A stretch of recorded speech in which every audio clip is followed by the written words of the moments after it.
Développé il y a très longtemps, sur laquelle on est revenu évidemment, Bon, quand on reprend effectivement, on essaye, vous savez c'est très compliqué d'avoir une chronologie précise à l'époque, mais enfin, bon, soit la mère d'Akhenaton, enfin de Toutankhamon, pardon, alors que manifestement à cette époque-là elle était ménopausée, puisqu'elle est morte très âgée, ça me paraît compliqué. Mon père était Amenophis III alors qu'il était très malade à l'époque, me paraît également un petit peu suspecte. Moi, j'irais plutôt vers la thèse qui est la thèse que l'on s'accorde à... Oui. Aujourd'hui, c'est-à-dire que son père serait plutôt Amenophis IV Akhenaton. Et Toutankhamon aurait pour mère une favorite, la grande favorite d'Akhenaton, qui était probablement d'origine mitannienne, une princesse mitannienne qui a été accueillie à la cour et qui a pris le nom de Kiya, qui était donc une égyptienne. Bon, je crois qu'il faut en rester là pour l'instant par rapport aux dernières découvertes. C'est très compliqué, on ne va pas rentrer dans tous les détails, hein, parce que là encore, ça fait des années qu'on travaille dessus. Mais je crois que c'est la thèse aujourd'hui la plus plausible. Donc le père, Amenophis IV Akhenaton, et sa première favorite, on va dire, qui serait donc la mère de Toutankhamon. Alors voilà, donc on a en tout cas une piste, on va dire, plus réaliste sur ces parents que vous avez donnés. Violaine, merci beaucoup. Alors maintenant, on avance encore. Donc dans son tombeau, on a trouvé, ce qu'on appelle le trésor de Toutankhamon.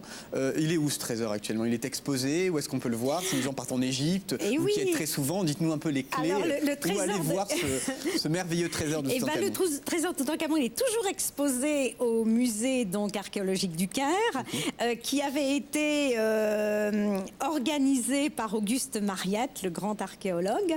Et sachez que ce musée est aujourd'hui trop petit, comme tous les musées du monde, et que beaucoup de pièces se trouvent donc dans ces caves, beaucoup plus que d'exposés d'ailleurs. Et donc les Égyptiens ont décidé de faire un nouveau musée. Alors il y aura un nouveau musée très prochainement, il est en cours de construction, et le trésor de Toutankhamon ira dans un musée spécialisé pour Toutankhamon qui se trouvera très près de Gizeh, des pyramides de Gizeh que l'on a vues tout à l'heure. Donc bientôt, on espère pouvoir voir les pièces qui ne sont pour l'instant pas exposées ou peu exposées au grand public. Exactement, parce que là, il y aura tout le trésor d'exposer. J'imagine que vous avez eu le privilège de voir ça, vous, Violaine. Ah bah oui, bien évidemment. Mais vous savez, moi, ce qui me plaît le plus dans ce trésor de Toutankhamon, c'est tout ce qui rappelle la vie quotidienne. Alors, par exemple, son petit damier, avec des pions, comme des pions de dames, bon, ou des pions d'échecs. C'est son éventail en plume d'autruche, bon, parce qu'on imagine qu'il prenait son éventail comme ça. Ce sont ses cannes qu'il utilisait tous les jours. C'est son petit lit pliant quand il partait en campagne militaire. Donc, on voit le lit qui est extraordinaire, un lit pliant pour l'époque, vous vous rendez compte, c'est formidable.